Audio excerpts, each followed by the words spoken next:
ए भौजी फूलावा के थाली तू सजाला कि लाली चुनरी बाजार से मांगला। ए भौजी फूलावा के थाली तू सजाला कि लाली चुनरी बाजार से मांगला। तो भोरे भोरे करिहा माई के पूजनवा सजनवा तोहर खूब मानी तो होई जोड़ा जोड़ा सुघर ललनवा सजनवा तोहर खूब मानी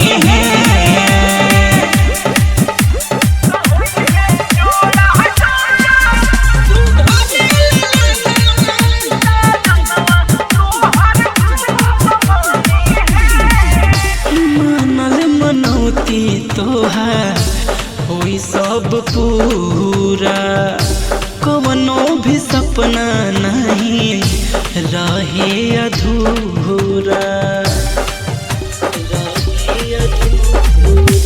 मानल मनौती तोहार होई सब पूरा कवनो भी सपना नहीं रहे अधूरा।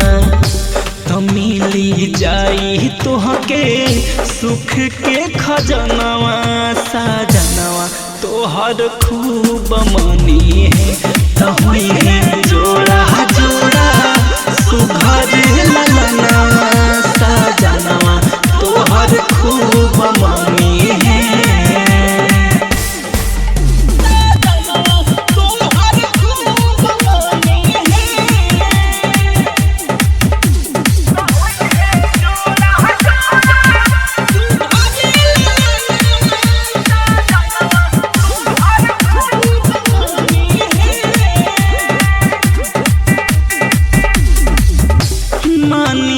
गौतम गुरु जय वीर के बतिया श्रद्धा से करिहा खूब माई के अरतिया।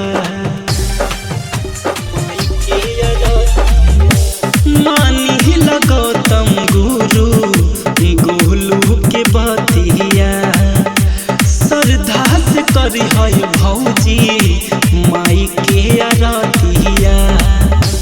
तो सोनू लिखी है खूबे माई के भजनवा सजनवा तोहर खूब मानी है तो हुई है